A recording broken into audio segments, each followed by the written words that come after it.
Graça e paz, amados. Bom dia, tudo bem? Podem sentar, queridos. Para nós é uma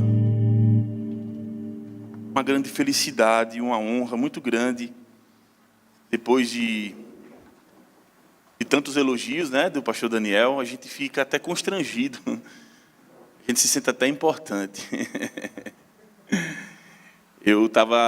Cheguei um pouquinho tarde hoje aqui com os irmãos, peço perdão, moro aqui a 1 hora de distância de vocês. Para ajudar o GPS, me enrolou 2 vezes mais um pouquinho aqui, essa rua está travada também, mas cheguei aqui pela graça de Deus. E minha mulher dentro do carro, ali, ó, irmã Samela, a pastora Samela, dizendo assim: olha, você não é pregador famoso para chegar atrasado dos cultos, não. Você chegue antes, viu? Os pregadores famosos chegam na hora de pregar, só entra assim, todo mundo está vendo ele. Não, você não é famoso, não, então você chegue antes, participe antes. Foi um bom incentivo, viu? Comecei amanhã já com um elogio. Você não é pregador famoso, você achando que você é o quê? Você chega na hora, rapaz. Né? Com uma boa nordestina, mulher muito sincera também, viu? Acho que eu aprendi sinceridade com ela mais, viu? Ela que deu um estoque aí para a gente ser mais sincero. E a gente... Obrigado, meu querido. E nós estamos aqui pela graça de Deus, né? E o pastor Daniel também fez esse convite para nós. Esse mês é o mês do meu aniversário. Não esqueça não, viu? Dia 12 de agosto, viu? E aí ele faz um churrasco para a pessoa ficar mais concentrada, né? O cheirinho do churrasco e pregando, o gordinho gosta, né? E fica mais concentrado na pregação. Então, concentra aqui, irmãos. Eu prometo que não vou demorar mais que 1h30, amém? Amém. Alguém gostou. 1h30 no máximo. Tem ceia também hoje, né? Então nós vamos correr um pouquinho aqui. Eu tenho um pouquinho realmente de dificuldade de acordar cedo no sábado e no domingo. Tenho essa dificuldade. Aí tenho um filho pequeno também para ajudar. Sábado eu acordo tarde porque eu não sou adventista, né? Com todo respeito aos adventistas. Então sábado eu durmo até mais tarde. E domingo também não acordo muito cedo, porque geralmente quem acorda são os católicos, né, para ir para a missa. Eu também não sou católico, então eu acostumei a acordar sábado, domingo mais tarde, né? Claro que é uma brincadeira, queridos, calma. Mas nós estamos aqui pela graça de Deus, uma manhã bonita, com muita gente, né? Aqui para adorar o Senhor, domingo de manhã, domingo de ceia, domingo de churrasco também, e domingo de muito louvor e adoração ao Senhor. Então, sem mais delongas, eu quero que você abra comigo no Salmo 46. É um texto muito conhecido, né? Principalmente o versículo 10, que fala sobre aquietai-vos. Aquietai-vos. Então, abra esse Salmo 46 e nós vamos passar a leitura. São apenas 11 versículos. E eu tenho certeza que você... Eu vou abrir aqui também no meu celular. Tem uma versão que eu gosto mais, está aqui nesse celular aqui. Salmo 46.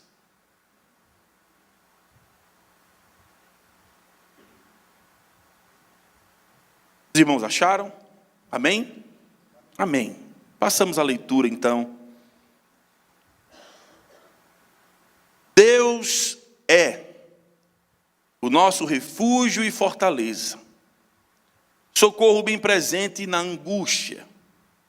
Portanto, não temeremos, ainda que a terra se mude e ainda que os montes se transportem para o meio dos mares, ainda que as águas rujam e se perturbem, ainda que os montes se abalem pela sua braveza. Há um rio cujas correntes alegram a cidade de Deus, o santuário das moradas do Altíssimo. Deus está no meio dela, não se abalará. Deus a ajudará já ao romper da manhã. Os gentios se embraveceram, os reinos se moveram. Ele levantou a sua voz e a terra derreteu. O Senhor dos exércitos está conosco. O Deus de Jacó é o nosso refúgio. Vinde, contemplai as obras do Senhor, que desolações tem feito na terra. Ele faz cessar as guerras até o fim da terra. Quebra o arco, corta a lança, queima os carros de fogo. Aquietai-vos e sabei que eu sou Deus. serei exaltado entre os gentios, serei exaltado sobre a terra. O Senhor dos exércitos está conosco, o Deus de Jacó é o nosso refúgio. Amém, queridos? Aleluia! Esse texto fala muito ao meu coração, e eu tenho certeza que o Espírito Santo de Deus tem uma palavra reveladora para nós, uma aplicação pessoal sobre esse texto. Esse texto é muito conhecido, mas ao mesmo tempo pouco praticado nas nossas vidas, no nosso cotidiano. Eu e você, muitas vezes acordamos num dia normal, num dia de labuta, e esquecemos muitas vezes do Deus que nós servimos. Esquecemos o tamanho do Deus que nós servimos. Pastor Daniel falou uma coisa aqui que tem a ver com esse contexto, que nós somos uns vasos de barro. E a Bíblia diz que um dia, todo esse corpo aqui vai voltar para o barro, para a terra. E nós teremos um dia um corpo transformado e vamos morar com Cristo para sempre, eternamente. Mas não é com esse corpo aqui, não. Talvez eu vou ser magrinho e bonito no céu. Amém? Ninguém sabe. Vocês estão rindo aí? Um dia eu fui magro. Mas o que eu acho interessante, eu começo a falar sobre este versículo 4. Preste atenção comigo aqui. Há um rio cujas correntes alegram a cidade de Deus. Nós somos essa cidade de Deus. Deus está no meio dela. O pastor acabou de falar aqui. Deus está no meio desse barro, desse vaso de barro, alguns até trincado, quase quebrando. Mas Ele está nesse meio e é Ele que nos sustenta. E se o barro tiver, e se o vaso tiver meio torto, Ele vai, que Ele é o oleiro que vai mudando e reformando. Teve uma fase da minha vida que eu estava muito depressivo, cheio de problemas, cheio de dificuldades. Eu resolvi um problema e quando eu falava glória a Deus que eu resolvi esse, multiplicava e aparecia mais 3. É a multiplicação de problemas. Se você não resolve, ele aumenta. Quando você resolve um, aumenta do mesmo jeito. E eu fui convidado para pregar uma vez numa igreja e eu disse para aquele irmão, eu não vou. Vou nada, não estou bem. Eu vou pregar. Ele disse, pois você está bem. Se você não está se sentindo bem, é porque existe um peso de responsabilidade sobre você. Então você vai pregar, você vai. Insistiu comigo. E naquela pregação, no momento que eu estava falando sobre o Senhor me fez ter uma visão. Eu vi um cano, sabe aqueles canos bem grosso que passa um monte de dejetos, de sujeira, de porcaria, aqueles canos de esgoto mesmo. E o Senhor me deu aquela visão, vendo aquele cano cheio de esgoto, cheio de sujeira, mas de repente vinha uma água limpa e limpava todo aquele cano. E começava a vir uma água limpa e jorrar uma água limpa. E eu começava a ver as pessoas pegando aquela água e se limpando. E o Senhor fez eu entender, não importa talvez o cano sujo que você esteja. Se Ele habita em você, Ele vai fazer fluir águas puras de um cano sujo, cheio de lodo. Porque Ele é Deus e é Ele que nos justifica de todo o pecado. Deus me deu essa visão e foi sobre esse texto. Há um rio cujas correntes alegram a cidade de Deus, o santuário das moradas do Altíssimo. Eu e você temos esse privilégio. Somos sujos sim, falhamos sim, mas não podemos perder a esperança da glória de Deus. Eu costumo dizer para os jovens, sou pastor dos jovens na igreja, que Deus não está, olha a heresia, viu, irmão? Deus não está preocupado com os nossos pecados. Aí, o quê? Tá não. Ele sabe que vamos pecar. Você sabe o que ele está nos observando? Porque a Bíblia diz que ele está procurando os verdadeiros adoradores. Então não tem pouco. Aqueles que o adoram em espírito e em verdade. Então ele está preocupado com os adoradores, porque aqueles que são verdadeiros adoradores vivem fugindo do pecado. O pecado está ali, eu entro aqui. O pecado está ali, eu corro para cá. Então ele está preocupado realmente de saber como estamos criando estratégias para fugir do pecado. E não permanecer no pecado. Então as pessoas ficam pensando às vezes, Deus está preocupado com o meu pecado. Não, Ele não está, porque Ele sabe que você vai pecar. Agora Ele quer saber de você, como você fará. Terá as estratégias para sair do pecado. Se você tem problemas, eu sempre falo para os jovens aqui, eu sei que tem muitos jovens também aqui. Se você tem problemas com homossexualismo, então você tem que fugir disso. Tem pessoas que vão lutar contra isso a vida toda. Lá na nossa igreja eu tenho 2 jovens com esses problemas. E eu falo para um deles, que é um rapaz, um homem, eu digo, olha, você não pode bater papo com o homem. É a sua fraqueza. Fuja disso. Saia de perto disso. Procure aprofundar na palavra do Senhor, em oração, em jejum. Peça a Deus para mandar uma mulher para mudar a sua história, mudar a sua vida. Aí tem outro que já tem problema, que é mulherengo demais. Aí eu digo assim para ele, vai estudar. Procure fazer um concurso, fazer alguma coisa. Tire esse foco de estar falando com menininha. Aí você tem 17 anos. Seu bobão. Você não pode namorar, agora você é mulherengo. Já ficou com metade da sua escola, agora parou. Tá bom, agora você é um crente. Fuja disso. Procure usar, pedir a Deus estratégias para mudar e sair fora disso. E você ter estratégias e você olhar para o seu futuro, pedir a Deus uma esposa e você casar e ser feliz e ter a sua história. Eu tenho certeza que todos nós aqui temos as nossas fraquezas e você vai alimentar a sua fraqueza. Você vai alimentar aquilo que você é fraco, aquilo que você não é bom. Não! Fuja da aparência do mal. Você é morada do Espírito Santo. Ele vai te dar estratégias, vai te mostrar.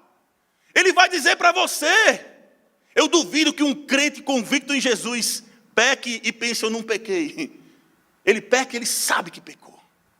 Eu acho interessante Davi uma vez, viu, pastor Daniel? Eu vi um pastor pregando, ele passou 40 minutos só falando mal de Davi. Faz 2000 anos que ele foi perdoado. Aí o cara passou 40 minutos. Pá, Davi não sei o que, Davi não sei o que lá. Aí quando ele terminou a pregação assim, eu olhei e pensei assim, rapaz, engraçado, né? Davi já foi perdoado faz tempo. Um tempinho, né? O cara era segundo o coração de Deus. E o mais interessante, pode prestar atenção, Davi não repetia os seus pecados, ele procurava um novo. Nunca repetia os mesmos. Ele tinha sempre um novo. Mas os mesmos ele não caía mais não. E porque eu e você, muitas vezes, caímos. Olha aí, Deus já sabia que Davi ia pecar. Mas ele era segundo o coração do Senhor. Por quê? Porque ele entendia. Não, isso aqui não é para mim mais não. Né? Não estou de brincadeira, ele procurava outro novo. Mas aquele ele não caía mais. Não esqueçamos que somos templo e morada, santuário do Altíssimo. E sobre esse texto, eu quero trazer 3 afirmações para os nossos corações esta manhã. 3 afirmações que estão nesse texto aqui, tem mais, mas eu quero trazer somente 3. Para que possamos fugir do pecado, entender que somos morada do Espírito Santo e que há um rio cujas essas correntes vai nos purificando. Lembra da visão, um cano sujo. Viu, Adriano? Um cano, você não, um cano sujo. Mas a água vai passando e vai limpando. O que é essa água? É você ter a convicção que o Espírito Santo de Deus mora em você, que você é um praticante da palavra de Deus, que você é um homem de oração, que você é uma mulher de oração, que você é uma pessoa que procura as coisas do Senhor. Olha, lá na minha igreja tem alguns jovens que estão me chamando de careta. Eu estou achando tão bom isso. Eu e minha esposa não escutamos música secular em casa, nem no carro, nem em canto nenhum. Ah, é fanatismo? Amém. Isso é radical? Sou. Eu e minha esposa, nós não vamos para show mundanos. Eu e a minha esposa, a gente não tem nenhum tipo de prática desse tipo. Procuramos usar roupas decentes. Hoje eu queria vir de camiseta. Ela disse, meu filho, é ceia, vá mais arrumadinho. Aí eu chego, o pastor está de camiseta, tá vendo, minha filha? Né? E eu aqui com calor. Podia estar com a camiseta mais folgada, sapato. Então nós precisamos entender o quê? Que tipo de pessoas nós estamos sendo. Eu, quando acordo, já disse aqui que eu tenho dificuldade de acordar, não foi? A minha mulher geralmente acorda primeiro que eu. Ela já vai lá na televisão assistir novela. Mentira, não. Ela já coloca lá no YouTube um louvor. A minha casa amanhece com um louvor de adoração ao Senhor. É assim que eu acordo. Meu despertador é um louvor. Eu me rendo aos seus pés. Às vezes quando eu estou dormindo muito profundo, eu acho que já morri, assim, sabe? É tanto louvor dentro de casa. Eu chego em casa à noite e minha esposa está o quê? Lendo a palavra, orando. Eu estou dando honra a ela porque é verdade, queridos. Lendo a palavra, orando. Um dia desse eu cheguei para ela, minha filha, está difícil as coisas. Meu Deus do céu, mais 700 portas na minha frente, mas eu não tenho chave para abrir nenhuma delas, e está difícil. O negócio está difícil. Ela fez uma oração em casa, meu filho ficou com medo dela. Falando em língua, pulou lá, repreendeu tudo e as coisas começaram a abrir. É um pentecostal, irmã. Do fogo. Mostra o coque aí, irmã. Aí, ó, tem um coque. O que eu estou querendo dizer para vocês? Que minha casa é perfeita, que nós temos uma família perfeita? Não. Mas nós estamos buscando a santidade. A santidade é a separação das coisas do mundo. Esses dias minha esposa chamou uma jovem, no particular dela, e disse, minha filha, você é tão bonita. Cuidado como você se veste. Você está expondo isso em Instagram. Essa roupa é muito sensual. Você cuidado com isso. Olha essa música que você colocou, a música de um macumbeiro. Então, no particular, no privado dela, deu um problemaço isso. Fundamentalista, radical. Que tipo de separação nós estamos tendo do mundo, das coisas do mundo? Nós somos iguais? Nós somos influenciados ou influenciadores das coisas do mundo? Então pode tudo, está tudo liberado. Eu lembro dos libertinos, a história dos libertinos. Aqueles que começaram a falar de Jesus, são calvinistas, e começaram a se libertar, e as coisas podia tudo. Está tudo liberado. Em nome de Jesus, em nome do amor, está tudo liberado. Lá, há 400 anos atrás já tinha essa conversa mole. E me perdoe se vocês não estão gostando dessa dureza, mas não é de mim, e nem estou aqui como um falso moralista para falar para vocês. Não, pelo contrário, é para que nós possamos entender realmente o que é o Evangelho de Jesus. Nós somos propagadores das boas novas de Jesus, e não das boas novas das coisas do mundo. E nós temos alguns jovens lá na nossa igreja, 10 agora foram para o Rio de Janeiro, fazer missão. Estavam lá, foram para as comunidades no Rio de Janeiro. E teve um deles que na hora que chegou no Rio de Janeiro colocou a música Garota de Ipanema no Instagram. Tem problema isso? É pecado? Não estou nem falando isso. Mas você vai para uma missão, olha a mentalidade, a pessoa, não, vou mostrar que estou no Rio de Janeiro. Então o que eu quero dizer para vocês isso, queridos? Nós somos templo e morada do Espírito Santo. Nós precisamos realmente acordar e perguntar, Espírito Santo, o que tu quer de mim hoje? O que eu posso fazer hoje por ti, Espírito Santo? A minha mãe me ensinou uma coisa, que eu era muito desobediente. Não sou mais não, viu? Mas eu era muito desobediente. Ela dizia, meu filho, quando for fazer alguma coisa, pergunte se Jesus, como é que Jesus faria? For brigar com alguém, pergunte, Jesus faria como? For fazer alguma coisa errada, Jesus faria como? Aquilo ficou na minha cabeça, até hoje fica. Vou fazer alguma coisa, eu me pergunto, Jesus, tu faria como? Como Jesus iria se comportar diante dessa circunstância? Eu estou magoado com meu irmão, não quero papo com ele, mas Jesus faria como? Como foi que Jesus fez com Pedro? Como foi que Jesus fez com Judas? Judas o entregando e Jesus o abraçando, chamando ele de amigo. queremos ser templo e morada do Espírito Santo, mas queremos viver do nosso jeito, não é verdade? Queremos ter as nossas razões. O crente é cheio de direitos. E os deveres? Ontem eu pregando para os jovens, eu preguei sobre Efésios 6, versículo 1, 2 e 3, que fala: honra teu pai e a tua mãe, para que viva bem e tenha prosperidade na terra. É o primeiro mandamento com promessa. Primeiro mandamento com promessa. Aí o que a gente vê? Um monte de filho rebelde. Ontem lá na igreja tínhamos 35 jovens. E eu chamei na frente quem tinha os pais que não eram cristãos, para vir à frente. Veio quase metade. Quase metade. E eu perguntei: vocês estão honrando os seus pais? Ah, não são crentes não. E aí, mas vocês estão honrando os seus pais? Honrar é ouvir. Honrar é ter respeito. Honrar é ter ética. Honrar é dar valor. Ah, mas meu pai é um alcoólatra. Ah, minha mãe é uma dependente química. Você está honrando eles como?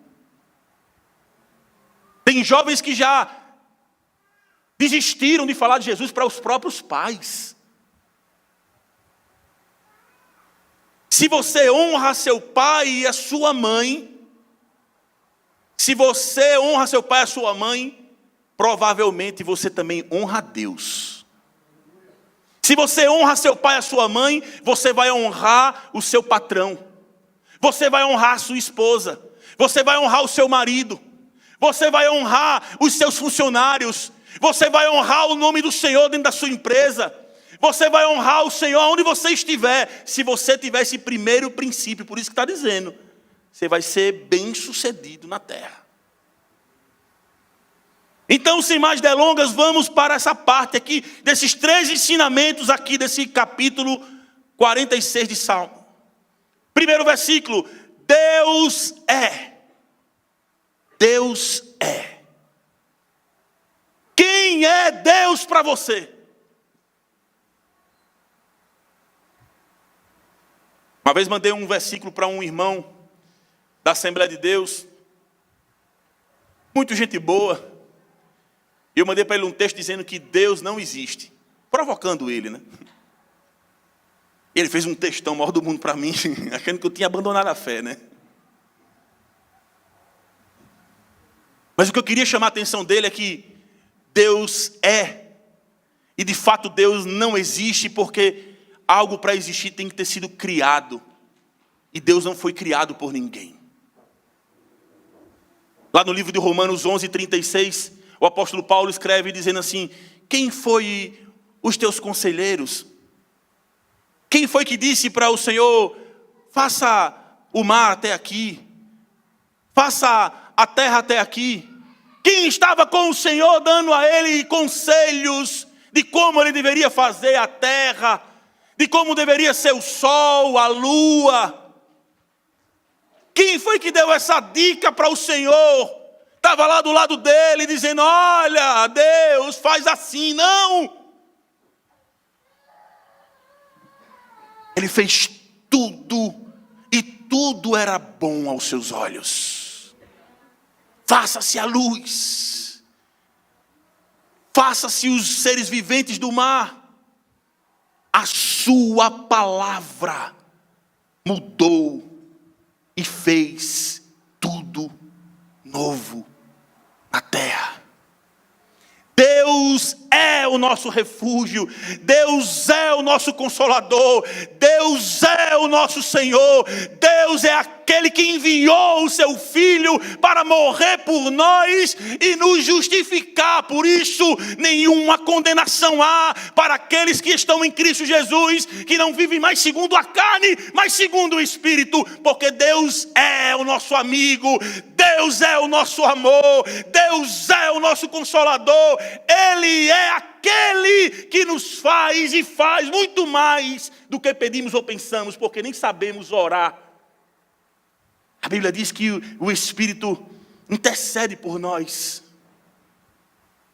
Ele sonda e conhece os nossos corações, Ele sabe o nosso deitar, o nosso levantar. Ele é o seu amigo, Ele é aquele que restaura o seu coração, Ele é aquele que restaura o seu casamento, Ele é aquele que restaura a sua amizade com seus pais, Ele é aquele que faz o caminho. Ele diz: eu sou o caminho, a verdade e a vida. Só Jesus teve capacidade de dizer isso. Venham a mim, todos vós que estáis cansados e sobrecarregados, e eu vos aliviarei. Troque comigo esse jugo e esse fardo. O meu é leve e suave, o seu está pesado. Deus é, a primeira lição desse texto para nós hoje. Deus é, diga comigo, Deus é. Deus é. Aleluia. Glória a Jesus. Versículo 9.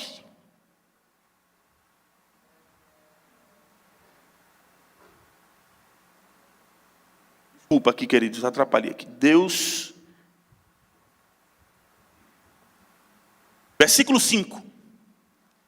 Versículo 5 nos traz uma outra lição. A primeira, que Deus é. E agora no versículo 5, a palavra diz: Deus está no meio dela. Deus é, mas Deus também está no nosso meio. Você já chegou numa situação às vezes difícil, que você acordou e você não via saída, e você se levantou, tomou aquele banho: eu preciso começar mais um dia, eu preciso começar mais um momento, mas está tudo difícil. É problema de saúde, é problema de dinheiro, é problema de emprego, é problema de ânimo. Tem pessoas desanimadas, tem tudo, está desanimada, não entende. Sabe por quê? Você não entendeu onde Deus está. Deus está no meio nosso. Deus está no nosso meio. Deus é, mas Deus está conosco. O pastor de vocês falou aqui mais cedo: Deus está no nosso corpo. O Espírito Santo de Deus está conosco. Ele está, e o fato dele estar conosco, nós somos mais do que vencedores em Cristo Jesus. Se Ele está conosco, nada vai nos impedir. Jesus certa vez estava ao lado do mar da Galileia com os seus discípulos, e ele subiu no barco e disse: passamos para o outro lado. E no meio daquele momento, Deus está ali no meio daquele barco, dormindo, descansando, e começa uma grande tempestade que vinha dos montes de Golã, e o barco começa a balançar. Aqueles pescadores tentam segurar aquele barco, Jesus dormindo, e de repente eles veem que vai afundar, chamam Jesus. Jesus se acorda, acalma a tempestade, diz: homens de pouca fé. Mas eles esqueceram uma coisa: Jesus estava no barco, e quando lá no início Jesus deu uma ordem e disse: passamos para o outro lado, independente das tempestades, independente dos problemas. Se Jesus disse que eu e você vamos chegar do outro lado, nós vamos chegar do outro lado. Não importa o caminho que passemos, vamos chegar, porque Ele está no nosso meio. Aleluia! Glória a Jesus! Se Ele está conosco, o Deus de Jacó é o nosso refúgio. Deus está comigo, Deus está contigo, Deus está com a nossa família, Deus está no nosso emprego, Deus está no nosso sustento, Deus está na nossa história. É Ele que escreve a nossa história. O que eu acho interessante desse Jesus, sabe o que é? É que Ele pega as coisas que não são e faz ser uma coisa super interessante e edificante. Ele pega as coisas loucas desse mundo e confunde com as sábias. Ele pega aquele cachaceiro, ruaceiro, mulherengo e levanta para pregar a sua palavra. Ele pega uma mulher dentro de um prostíbulo, uma mulher esquecida, uma mulher vadia, desculpa a palavra, mas o Senhor pega e a levanta e diz: agora você vai ser uma mulher de Deus, você é restaurada, você é minha. Somente o poder do Senhor Jesus Cristo é restaurador, e Ele pega as coisas loucas e confunde com as sábias. Sabe por quê? Porque Ele está no meio disso. E quando Ele está, a alegria. Quando Ele está, a vitória. Às vezes a gente ora, não sei se vocês já oraram assim, mas eu acredito que alguns já. Senhor, quando vai chegar a minha vitória? Senhor, quando vai chegar a resposta? Senhor, quando vai chegar a promessa? Senhor, quando vai chegar a solução? Senhor, eu faço tudo tão certinho. Senhor, eu sou dizimista. Senhor, eu vou no culto. Senhor, eu não minto, eu não roubo, eu não engano ninguém. Senhor, e as coisas não acontecem, não acontecem, não acontecem. As promessas não chegam. Sabe por quê? Você não entendeu que Deus está com você. E se você tivesse entendido que Deus está com você, você já começava a agradecer as promessas que você nem recebeu ainda. O reino de Deus é invertido. Primeiro você agradece, depois você recebe. Nós temos o costume de primeiro receber e depois agradecer. Mas o Senhor nos diz esta manhã: nós precisamos começar a agradecer a Ele as coisas que ainda não recebemos. E Ele fará, porque Ele vai entender que nós estaremos preparados para receber as suas promessas. Deus está comigo e com você. Vai dar tudo certo. Vai dar tudo certo, aleluia. Versículo 9. Ele faz cessar as guerras. Quebra o arco e corta a lança. Queima os carros de fogo. Primeira lição: Deus é.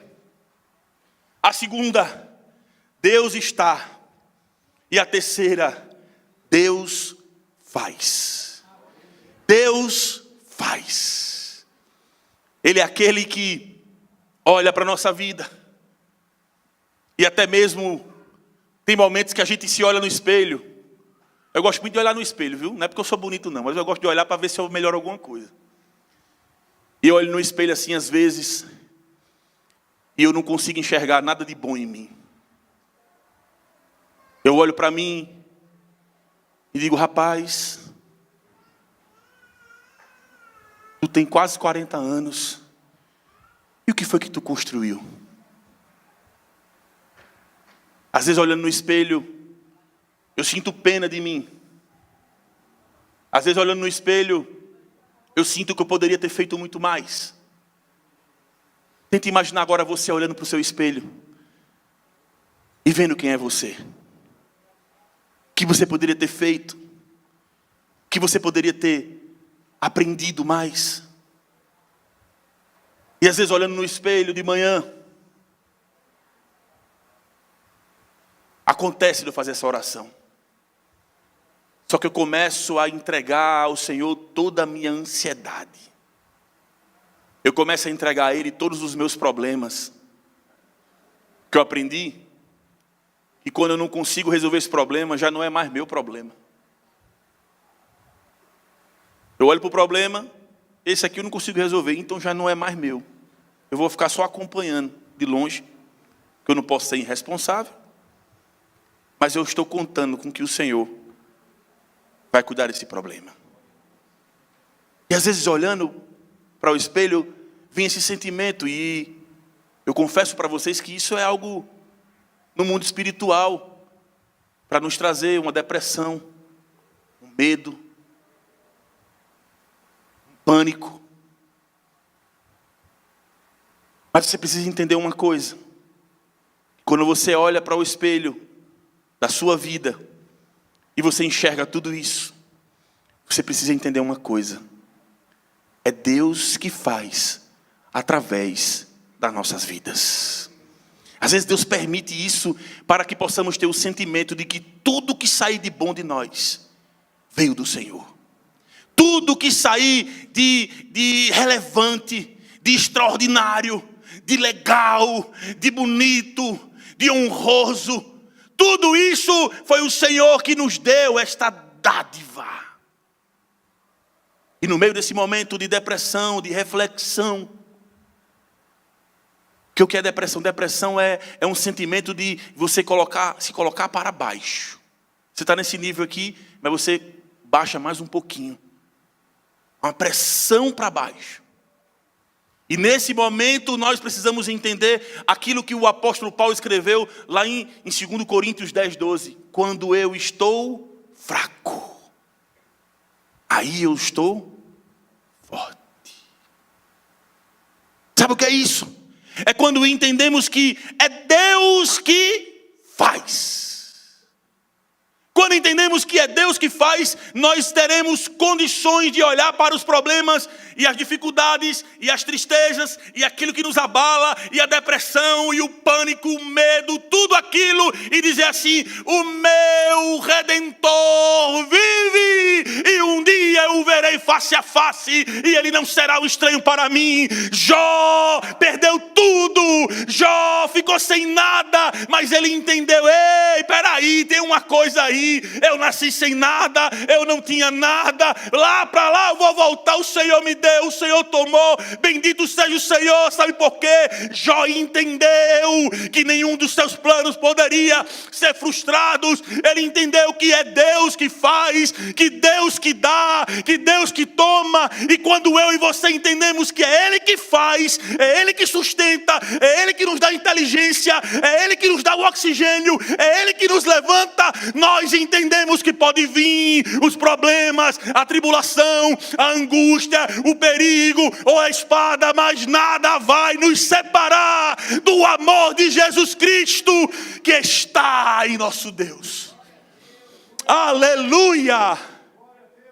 Deus é, Deus está e Deus faz. E faz muito mais do que pedimos ou pensamos. Então, aqueles que entendem que Deus faz, olha para a tristeza e a tristeza salta de alegria. Aquele que entende que Deus faz, não se conforma com a depressão.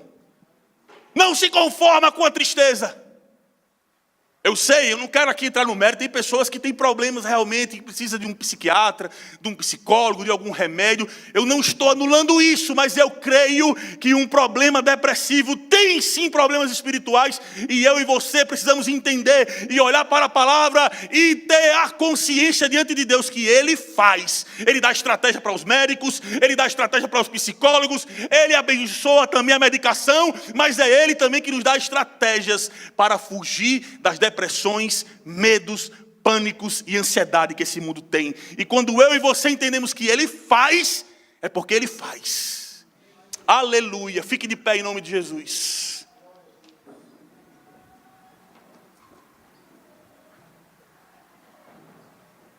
Quero que você repita comigo. Deus é. Deus está. E Deus faz. Aleluia. Querendo o inimigo ou não, Ele é Deus. Querendo as potestades do inferno ou não, Ele está conosco. Querendo as tribulações e os medos do mundo nos paralisar, nos tirar do eixo, Ele faz, Ele nos coloca no eixo de novo, Ele nos coloca no seu caminho de novo. O importante é esta confiança que Deus é, que Deus está e que Deus faz. Aleluia. Glória a Jesus.